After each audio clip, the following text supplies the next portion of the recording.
Numbers chapter 35.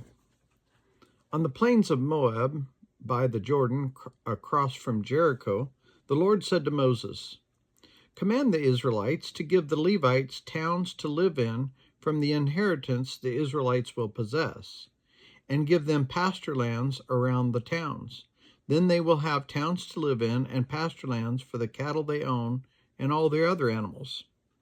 The pasture lands around the towns that you give the Levites will extend 1,000 cubits from the town wall.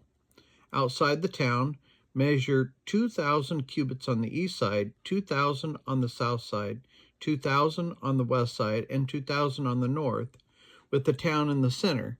They will have this area as pasture land for the towns. 6 of the towns you give the Levites will be cities of refuge to which a person who has killed somebody may flee. In addition, give them 42 other towns.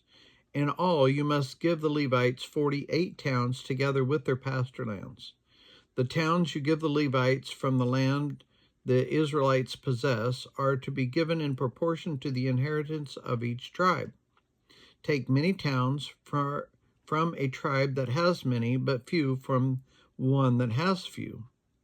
Then the Lord said to Moses, "Speak to the Israelites and say to them, when you cross the Jordan into Canaan, select some towns to be your cities of refuge, to which a person who has killed someone accidentally may flee. They will be places of refuge from the avengers, so that anyone accused of murder may not die before they stand trial before the assembly. These 6 towns you give will be your cities of refuge. Give 3 on this side of the Jordan, and 3 in Canaan as cities of refuge. These 6 towns will be a place of refuge for the Israelites and for foreigners residing among them, so that anyone who has killed another accidentally can flee there. If anyone strikes someone a fatal blow with an iron object, that person is a murderer. The murderer is to be put to death. Or if anyone is holding a stone and strikes someone a fatal blow with it, that person is a murderer. The murderer is to be put to death. Or if anyone is holding a wooden object and strikes someone a fatal blow with it, that person is a murderer. The murderer is to be put to death. The avenger of blood shall put the murderer to death. When the avenger comes upon the murderer, the avenger shall put the murderer to death.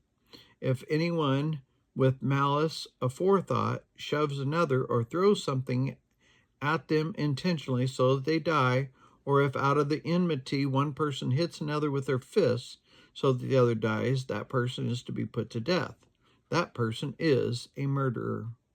The avenger of blood shall put the murderer to death when they meet. But if without enmity someone suddenly pushes another or throws something at them unintentionally, or without seeing them, drops on them a stone heavy enough to kill them, and they die, and since that other person was not an enemy and no harm was intended, the assembly must judge between the accused and the avenger of blood according to these regulations. The assembly must protect the one accused of murder from the avenger of blood and send the accused back to the city of refuge to which they fled. The accused must stay there until the death of the high priest, who was anointed with the holy oil. But if the accused ever goes outside the limits of the city of refuge to which they fled, the avenger of blood finds them outside the city, the avenger of blood may kill the accused without being guilty of murder.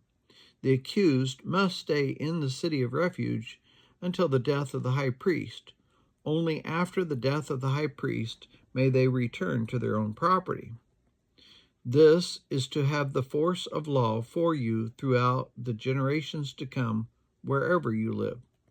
Anyone who kills a person is to be put to death as a murderer only on the testimony of witnesses, but no one is to be put to death on the testimony of only one witness.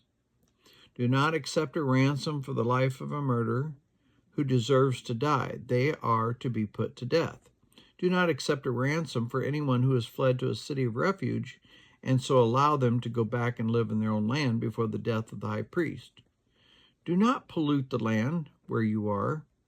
Bloodshed pollutes the land, and atonement cannot be made for the land on which blood has been shed, except by the blood of the one who shed it. Do not defile the land where you live and where I dwell, for I, the Lord, dwell among the Israelites.